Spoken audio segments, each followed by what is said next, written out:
The pride of a non-reader, however, I'm well aware, or for that matter, the pride of a markedly curtailed consumer of books is even more offensive than the pride of certain voluminous readers, and so I've tried, I think I mean this seriously, to keep up a few of my oldest literary conceits. One of the grossest of these is that I can usually tell whether a poet or prose writer is drawing from the first, second, or 10th hand experience, or is foisting off on us what he'd like to think is pure invention.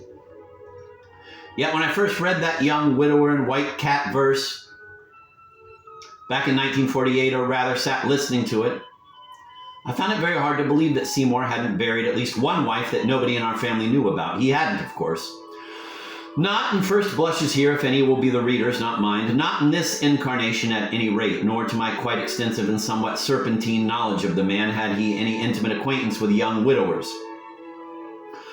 For a final and entirely ill-advised comment on the matter, he himself was about as far from being a widower as a young American male can be, and while it's possible that, at odd moments, tormenting or exhilarating every married man, Seymour just conceivably, though almost entirely for the sake of argument, not excluded, reflects on how life would be with the little woman out of the picture, the implication here being that a first-class poet might work up a fine elegy from that sort of wool-gathering. The possibility seems to me mere grist to psychologists' mills, and certainly much beside my point. My point being, and I'll try against the usual odds not to labor it, that the more personal Seymour's poems appear to be, or are, the less revealing the content is of any known details of his actual daily life in this Western world. My brother Waker, in fact, contends, and let us hope that his abbot never gets wind of it, that Seymour, in many of his most effective poems, seems to be drawing on the ups and downs of former singularly memorable existences in exurban Benares, feudal Japan, and metropolitan Atlantis. I pause, of course, to give the reader a chance to throw up his hands, or more likely to wash them of the whole lot of us. Just the same, I imagine all the living children in our family would rather volubly agree with Waker about that, though one or two perhaps with slight reservations. For instance, on the afternoon of his suicide, Seymour wrote a straight classical-style haiku on the desk blotter in his hotel room. I don't much like my literal translation of it. He wrote it in Japanese, but in it he briefly tells of a little girl on an airplane who has a doll in the seat with her and turns its head around to look at the poet. A week or so before the poem was actually written, Seymour had actually been a passenger on a commercial airplane, and my sister Boo Boo has somewhat treacherously suggested that there may have been a little girl with a doll aboard his plane. I myself doubt it, not necessarily flatly, but I doubt it. And if such was the case, which I don't believe for a minute, I'd make a bet the child never thought to draw her friend's attention to Seymour.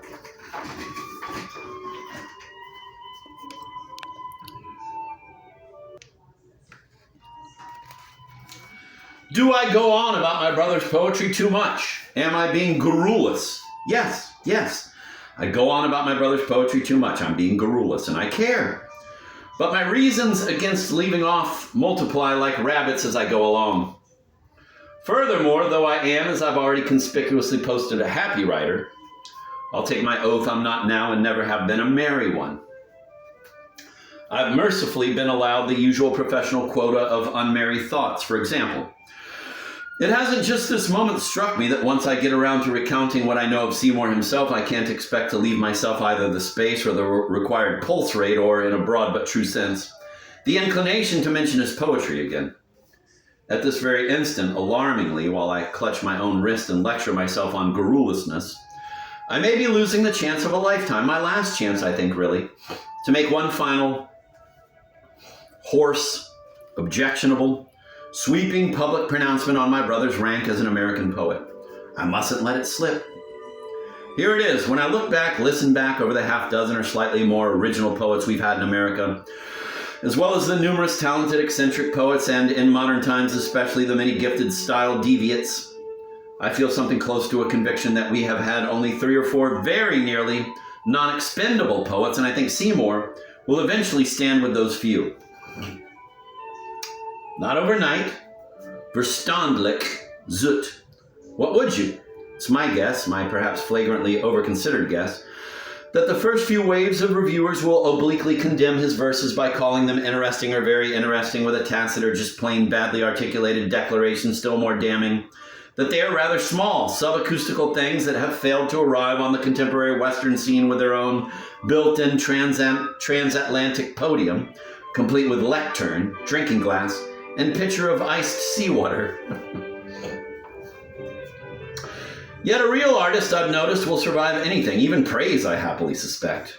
And I'm reminded, too, that once when we were boys, Seymour waked me from a sound sleep, much excited, yellow pajamas flashing in the dark. He had what my brother Walt used to call his eureka look, and he wanted to tell me that he thought he finally knew why Christ said to call no man fool. It was a problem that had been baffling him all week because it sounded to him like a piece of advice, I believe, more typical of Emily Post than of someone busily about his father's business. Christ had said it, Seymour thought I'd want to know. Because there are no fools. Dopes, yes. Fools, no. It seemed to him well worth waking me up for, but if I admit that it was, and I do without reservations, I'll have to concede that if you give even poetry critics enough time, they'll prove themselves unfoolish. To be truthful, it's a thought that comes hard to me, and I'm grateful to be able to push on to something else. I've reached, at long last, the real head of this compulsive and, I'm afraid, occasionally somewhat pustulous disquisition on my brother's poetry. I've seen it coming from the very beginning. I would to God the reader had something terrible to tell me first. Oh, you out there with your enviable golden silence.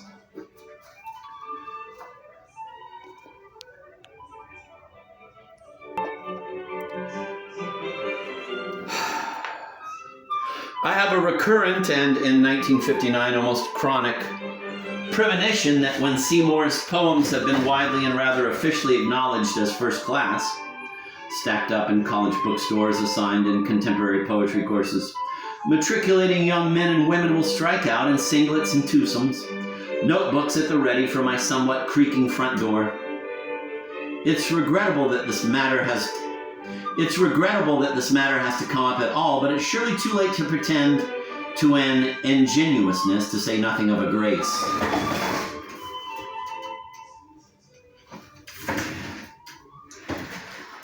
I don't have, and I must reveal that my reputedly heart-shaped prose has knighted me one of the best-loved skiologists in print since Ferris L. Monahan, and a good many young English department people already know where I live. Hole up. I have their tire tracks in my rose beds to prove it. The hell is he talking about?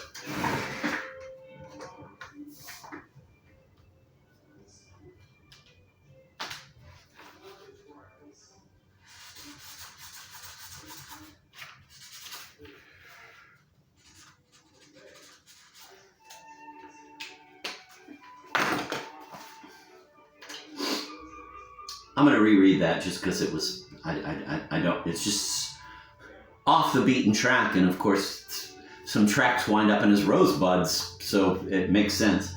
It's regrettable that this matter has to come up at all, but it's surely too late to pretend to an ingenuousness, to say nothing of a grace I don't have, and I must reveal that my reputedly heart-shaped prose has knighted me one of the best-loved sciolists in print since Ferris L. Monahan. And a good many young English department people already know where I live. Hole up. I have their tire tracks in my rose beds to prove it.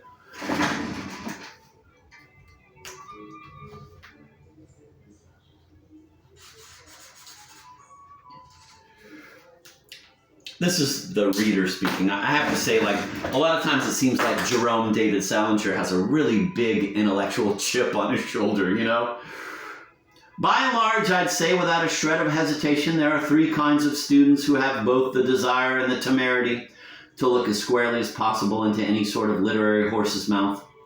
The first kind is the young man or woman who loves and respects to distraction any fairly responsible sort of literature and who, if he or she can't see Shelley plain, will make do with seeking out manufacturers of inferior but estimable products. I know these boys and girls well, or I think I do. They're naive. They're alive. They're enthusiastic. They're usually less than right, and they're the hope always, I think, of blasé or vested, interested literary society the world over. By some good fortune, By some good fortune I can't believe I've deserved, I've had one of these ebullient, cocksure, irritating, instructive, often charming girls or boys in every second or third class I've taught in the past 12 years. The second kind of young person who actually rings doorbells in the pursuit of literary data suffers, somewhat proudly, from a case of academicitis, contracted from any one of half a dozen modern English professors or graduate instructors to whom he's been exposed since his freshman year. Not seldom, if he himself is already teaching or is about to start teaching, the disease is so far along that one doubts whether it could be arrested even if someone were fully equipped to try. Only last year, for example,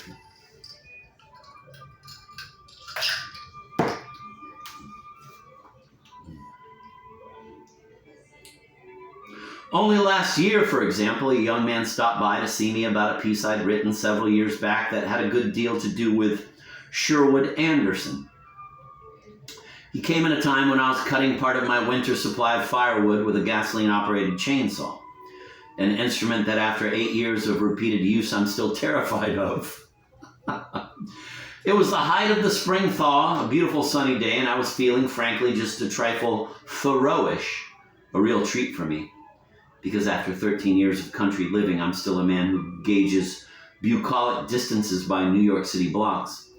In short, it looked like a promising, if literary, afternoon, and I recall that I had high hopes of getting the young man, a la Tom Sawyer and his bucket of whitewash, to have a go at my chainsaw.